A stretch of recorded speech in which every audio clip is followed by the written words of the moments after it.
హల్లెలూయా. ప్రభువైన యేసుక్రీస్తు వారి మితిలేని కృపతో ఈ 11వ ధ్యానానికి మిమ్మల్ని ప్రేమపూర్వకముగా ఆహ్వానిస్తున్నాం. యేసునాథుని కృప, సమృద్ధి, ఆత్మపరమైన ఫలములు ఫలించుటలో మనకు ప్రభు తోడే నడిపించునుగా. హల్లెలూయా. ప్రార్థన. ప్రేమ నమ్మకం గల తండ్రి, కృపగల దేవా, ఒక 10 దినముల సహవాసములో నాయన ఆత్మీయమైన ఎదుగుదల మమ్మల్ని మేము సమర్పించుకున్న అనేకులను మీ ఎద్దుకు ఆకర్షించలాగిన నడిపింపును అనుగ్రహించిన విధానమును బట్టి ఉందనా నా తండ్రి. ఈ మధ్యలో ఉన్న పునరుద్ధాన స్థితి ఆరాధనలో మీరు మమ్మల్ని వాడుకున్నందుకు ఉందనా. ప్రత్యేకించి 11వ దినము నుంచి మరలా ధ్యాన కుటుంబములు మీ ఆధీనంలో నుంచి నడిపించమని, ఆశతో ఉన్న ఇక బిడ్డలను మీరు ఆశీర్వదించమని, ఆత్మ ఫలములు శారీరకమైన పరిశుద్ధత మాకెల్లరికూ మీరు అనుగ్రహించమని, మీ సంకల్పము మా యందు నెరవేరి మీరు ఆనందించి భాగ్యమును దయచేయమని యేసు నామమున అడుగుచున్నాము తండ్రి. ఆమేన్.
భక్తులైన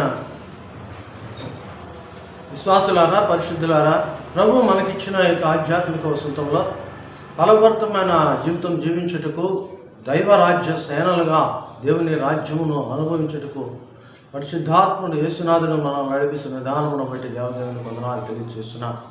ఈ సంవత్సరం ధ్యాన భాగముగా మనం రోమాపత్రికను కొనసాగిస్తున్నా. ఈ దినము 4వ అధ్యాయాన్ని మనం గమనిస్తున్నాం. రోమీయులకు రాయబడిన పత్రిక 4వ అధ్యాయము 1వ వచనం నుంచి మనం గమనించినట్లయితే ప్రత్యేకించి 3-4 వరకు అబ్రహాము యొక్క విశ్వాసమును గురించి మనం చూస్తున్నాం. విశ్వాసులకు మూల పురుషుడిగా, ఆది పురుషుడిగా అబ్రహామును ప్రభువే ఎత్తి చూపుచున్నాడు. అందుకని పౌలు భక్తుడు ఇక్కడ రోమీయులకు రాయబడిన పత్రిక 4వ అధ్యాయం 1వ వచనం, కాబట్టి శరీరం విషయమై మన మూల పురుషుడుగా అబ్రహాముకి ఏమీ దొరికినని అందరూ అబ్రహాము క్రియల మూలముగా నీతిమంతుడని తీర్చబడిన అతనికి అతిశయ కారణము కలుగును గాని అది దేవుని ఎదుట కలుగదు. మనుషుల ఎదుట క్రియలు జరిగించడం వల్ల నువ్వు అనేకులను రక్షించగలవు. ఇది సత్యం. దేవుని నీలో దాగి ఉన్నాడు కనుక, పరిశుద్ధాత్మ నిన్ను నడిపిస్తున్నాడు కనుక అబ్రహాము వలె మనము కూడా ప్రభువుని అంగీకరించి ప్రభు మాట విని నడుచుట ద్వారా అనేకులను అంగీకరించగలం. అనేకులు ప్రభు యొద్దకు నడుపుచుటకు మనము ప్రయత్నం చేయవచ్చు. కానీ దేవుని దృష్టిలో, దేవుని ఎదుట ఇది ఎలా ఉన్నదని ఈ యొక్క 4వ అధ్యాయం కూడా సెలవిస్తున్నది. మూల పురుషుడుగా క్రియల మూలముగా నీతిమంతుడని తీర్చబడినడలా అతనికి అతిశయ కారణము కలుగును, కానీ అది దేవుని ఎదుట కలుగదు. ఎలా అనగా ధర్మశాస్త్రము చొప్పున మనుషుడు జీవించాలని ఆశపడుతున్నాడు. ధర్మశాస్త్రం మూలముగా అబ్రహాము తన స్వజనాంగాన్ని, తన స్వదేశాన్ని, తన యొక్క రక్త సంబంధికులని వదిలి రాలేదు. దేవుని యొక్క పిలుపు, దేవుని దృష్టిలో ఇది ఆయన పిలుపు విని ఆయనను అనుసరించటం నీతి, న్యాయము. దీనిని బట్టి దేవుని ఎద్దడికి మెప్పు పొందుతున్నాడు. కానీ యూదులు, గ్రీకు దేశస్తులైతే రోమీయుల యొక్క పత్రికలో రాయబడిన విధముగా ఆ ధర్మశాస్త్ర మూలమైన నీతిని వారు వెంబడిస్తున్నారు. ధర్మశాస్త్రము ఒకరిని పాపము నుంచి విడుదల కలుగు చేయదు, కానీ దేవుని యొక్క నీతి యేసుక్రీస్తుని వారిని అంగీకరించి ఆయన మాటను నమ్మటం వల్ల, అనగా పాత నిబంధనలో వాక్కు అయిన యేసు ప్రభు వారిని అంగీకరించడం వల్ల అబ్రహాము ఆ మాట ప్రకారం నీతిమంతుడిగా తీర్పు తీర్చబడుతున్నాడు. గమనించండి, క్రియల మూలముగా ఆయన ప్రజల ఎదుట నీతిమంతుడిగా తీర్చబడ్డాడు. అంతేకాదు 3వ వచనం అంటాడు, లేఖనమేమి చెప్పుచున్నది, అబ్రహాము దేవుని నమ్మెను, అది అతనికి నీతిగా ఎంచబడెను. పని చేయువానికి జీతము రుణమే కానీ దానమని ఎంచబడదు. అవునండి, పనికి వచ్చేది జీతమే కానీ అది ఎవరికి ఇచ్చేది కాదు కదా. ఎందుకు చెప్తున్నానంటే ప్రభు ఇచ్చిన రక్షణ ఉచితం. ఇది కృప. నువ్వు అయోగ్యుడివే, నువ్వు అయోగ్యురాలవే, నీకు ఏదంటే అర్హత లేదు, నీకు ఎటువంటి నడిపింపు లేదు. కానీ ఆయనే నిన్ను పిలిచాడు, ఆయనే నిన్ను ఆకర్షించాడు, ఆయనే తనను పాపములు ఒప్పింప చేశాడు, ఆయనే నిన్ను ఆయన స్వరక్తములో ఆయన శుద్ధీకరించాడు, ఆయనే నిన్ను ఆయన కొరకు ఏర్పరచుకుని ఉన్నాడు. అందుకనే పౌలు భక్తుడు అంటాడు కొరింథీ పత్రికలో, మీరు మీ సొత్తు కాదు, విలువ పెట్టి కొనబడిన వారు. మనలను ఆయన విలువ పెట్టి కొన్నాడు. పైన మనం చూచాం రోమీయులకు రాయబడిన పత్రిక 3వ అధ్యాయము 24వ వచనములో రక్షణ ఉచితం క్రీస్తు యేసునందుల విమోచన ద్వారా ఉచితముగా నీతిమంతులని తీర్చబడుచున్న రక్షణ ఉచితమే. కానీ రక్షణ ఆనందము నీ యొక్క క్రియల మూలముగా, అనగా నీతితో కూడిన క్రియల మూలముగా అవి నీకు వస్తాయి. కనుకనే ఇక్కడ అంటాడు రక్షణ ఉచితమే, కానీ రక్షకుని యొక్క అడుగుజాడల్లో నడిచినందువల్ల నీకు దేవుడు జీవం ఇచ్చుచున్నాడు. ఇదిగో నీకు జీతం ఇస్తున్నాడు, వరాలు ఇస్తున్నాడు, అవకాశాలు ఇస్తున్నాడు, ఉపాధిని ఇస్తున్నాడు, ఉద్యోగాన్ని ఇస్తున్నాడు, అనేకులను మేలుకొల్పే కృపనిస్తున్నాడు. ప్రియులారా చూడండి, రక్షణ ఉచితమే, కానీ రక్షణ ఉచితమని మనం గమనం కూర్చుంటే సరిపోదు. ధర్మశాస్త్రమైన నీతి మూలముగా కాక రక్షకుడైన యేసు యొక్క నీతి మూలముగా మనము నడవవలసిన వారమైనాం. ఇదిగో నడిచినందువల్ల మనకు వచ్చేది జీతమే కానీ దానము కాదు. మనం అంటాం కదా, ఎవరు సొమ్మేమో నాకేం పెట్టట్లేదు, నాకు కష్టం అంటాం మనం.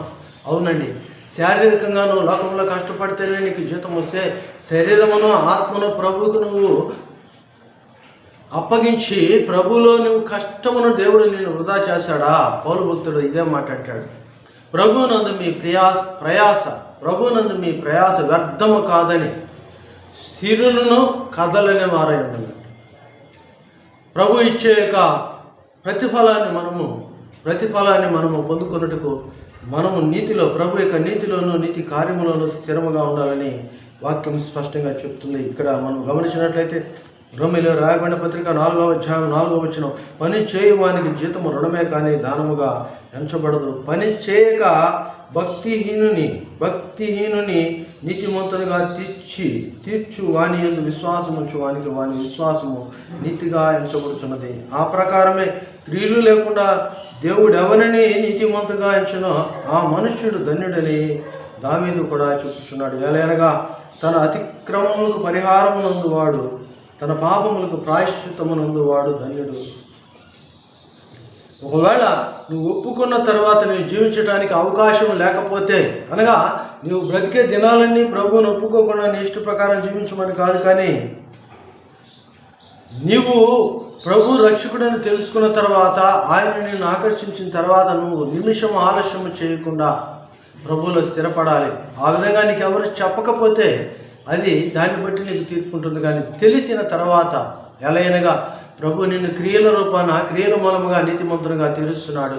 ప్రభు కృపలో నువ్వు హెచ్చించబడుతున్నావు కనుక ఇదిగో రక్షణ ఉచితము. కానీ ఇదిగో రక్షించబడిన తర్వాత నీకు క్రియలకు అవకాశం లేదా, దీనిని గురించి కూడా తీర్పున్నది. ఈ తీర్పులో నీకు వచ్చే ప్రతిఫలాన్ని కూడా చెప్తున్నాడు. కాబట్టి ఇటువంటి వారు ధన్యులు అంటున్నాడు. సిలువలో వేలాడుచున్న ఆ నేరస్తుడు ప్రభువుని అంగీకరించాడు. జీవితం లేదు ఇక, ప్రభు పరదేశుడికి తీసుకుపోయాడు.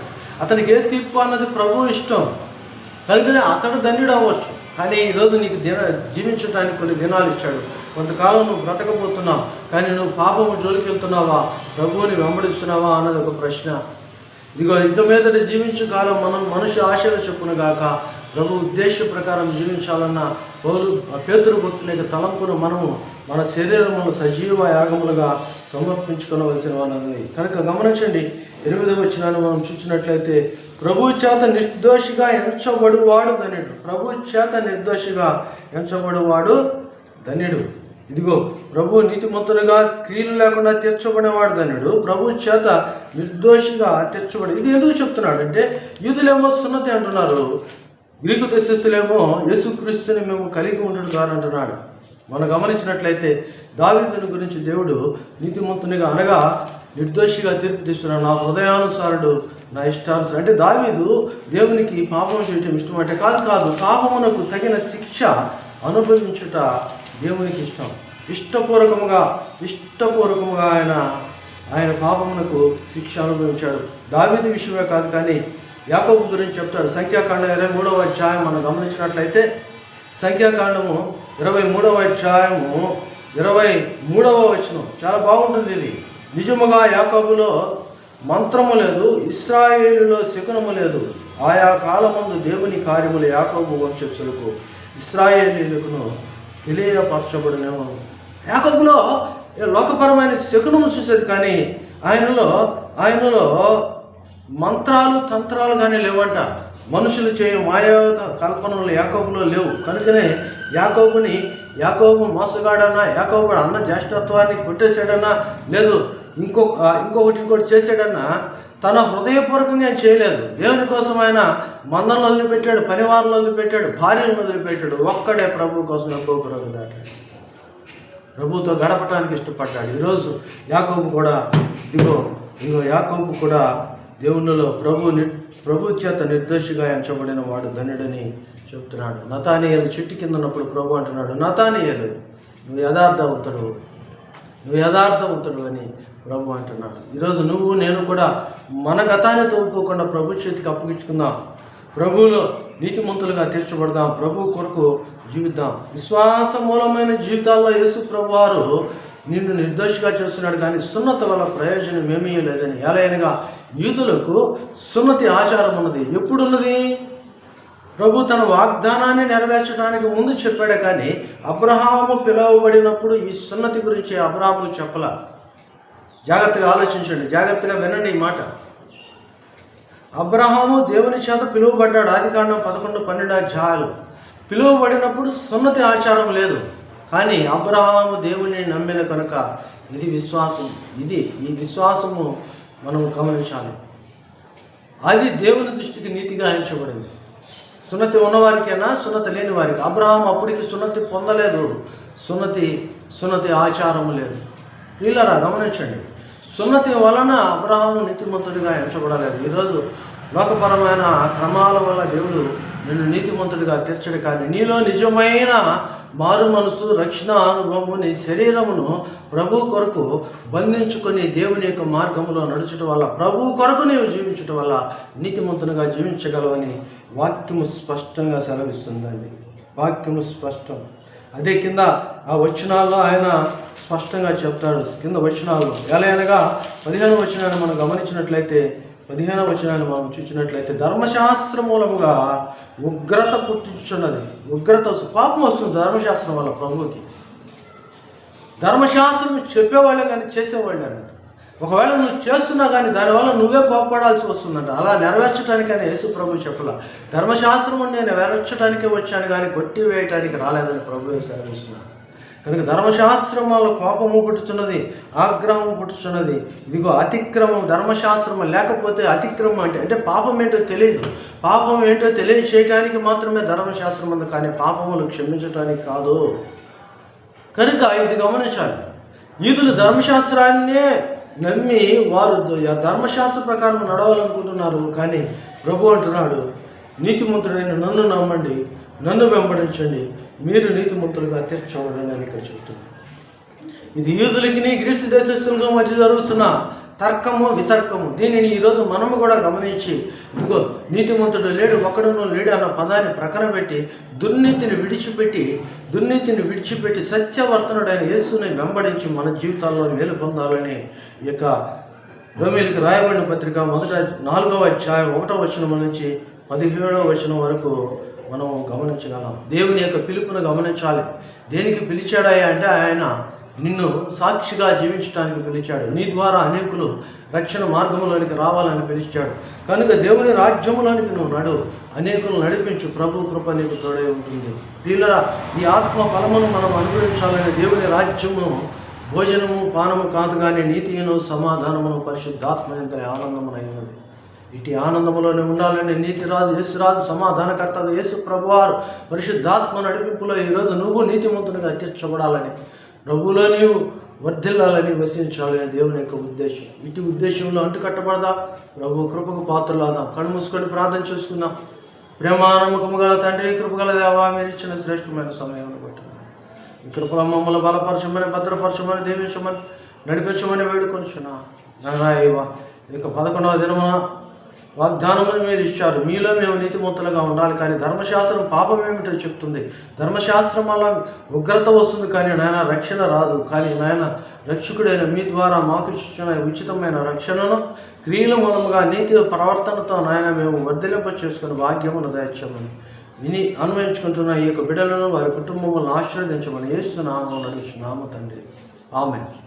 తండ్రి, కుమార, పరిశుద్ధాత్మ త్రియకదేవుని సకలమైన దేవుని మీకెల్లరికను ప్రభు నిత్యము పరిశుద్ధాత్మ నడిపింపుతాను. దేవుని ఉగ్రత నుంచి తప్పించబడే అనేక ఆశీర్వాదములతోనూ తోడే నడిపించును గాక.